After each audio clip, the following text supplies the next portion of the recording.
All right, this is the last example of chapter 2. It is question 30. Let's read the question first. Question 30. An electron is passing between two charged plates that create 100 Newton per Coulomb vertical electric field perpendicular to the electron original velocity.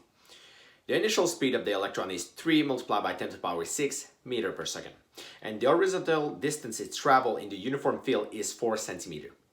What is the final velocity, magnitude, and direction of the electron? So first, let's draw a diagram. We have two charged plates over here.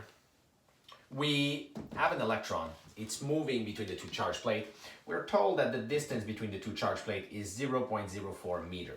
Now, this is a mix between an electric question and a kinematic question. Now, hint, I gave that question last semester as in my exam. So I really like these type of questions. I think they combine multiple concepts in physics. All right. We are given two important pieces of information. We are told that the electric field is 100 Newton per Coulomb. Now, by the way, the electric field, E, would be pointing downward. If you look, the electric field line will go outward from the positive plate into the negative plate. It will be pointing down. However, the electron itself is negatively charged, which means that it's going to go in reverse from the electric field. The electron will be attracted upward because it is negatively charged. If you look here, it makes sense. This one is negatively charged. It will push on the electron.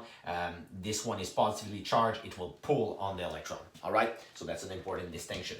Now, little reminder from our mechanics course, the electric force is equal to the mass time acceleration. This did not change.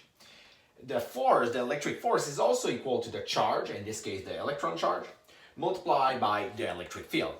So I'm going to use E, and obviously we're given the value for the electric field. Now note, again, I'm only computing the absolute value.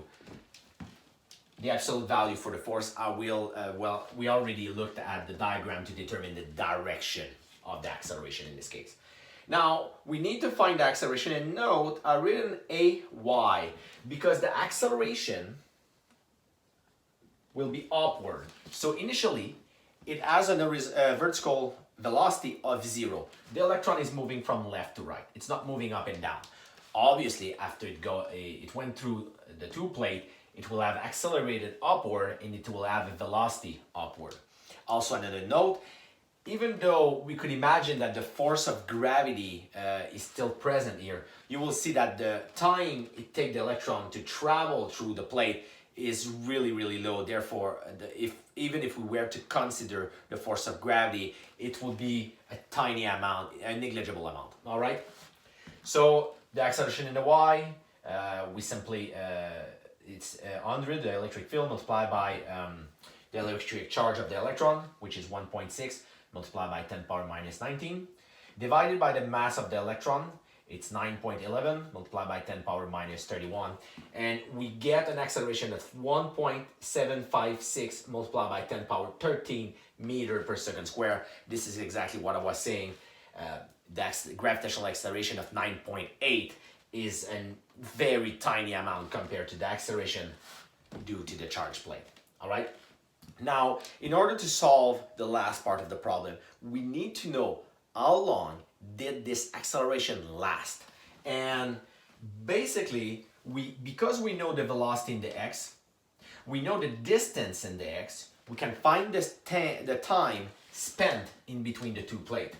So the time is equal to the distance in the x, that will be our 0.04 meter, divided by the velocity in the x. Well, the velocity in the x is the initial velocity. We get 13.3 nanosecond. So 13.3 multiplied by 10 to the power minus 9 second. All right. Now we got the time, we got the acceleration. We need to find the velocity in the y direction. Once we have the velocity in the y direction, we take the velocity in the x, velocity in the y, we recombine them to get a final vector. All right. So we need to keep these two values. I don't need. Actually, I'm going to erase the top part, so if you need to write down anything, pause the video now.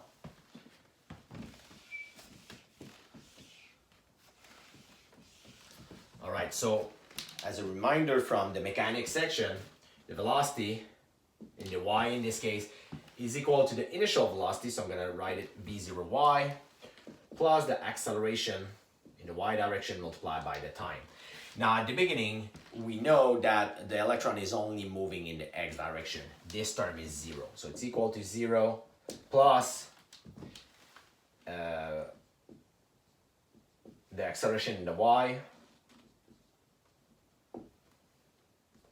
Starting to run out of place here. Multiply 10 power minus 9. Okay, so let's compute that value to know the final velocity.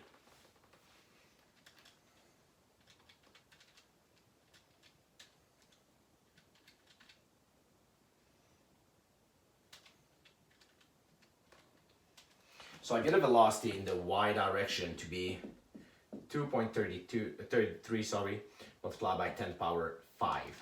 So remember, the velocity in the x is 3 multiplied by 10 power 6 meter per second. All right, so if we were to draw this diagram, this velocity is nearly 10 times that velocity. So we have velocity Vx, we got a smaller vector Vy, it's pointing upward. So what we're looking for, we want to find the net velocity and we want to find this angle over here. At this point, we don't need these values. These are the two values we are interested in, so I'm going to erase them. So V, using the Pythagorean theorem,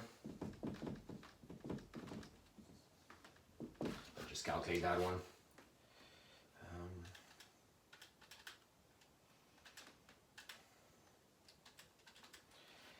So we get a velocity of 3.009 multiplied by 10 power 6 meter per second. Now, if you know, the total velocity really has not changed much. It's a tiny fraction, even though the acceleration was really big. The angle, well, we need to use the inverse tan of Vy divided by Vx. Tan Vy divided by Vx. Again, I use absolute value for this one, and we get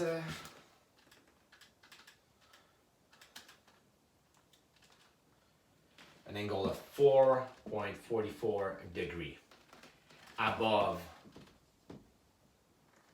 the positive x axis. All right. Okay, so that's it for chapter 2.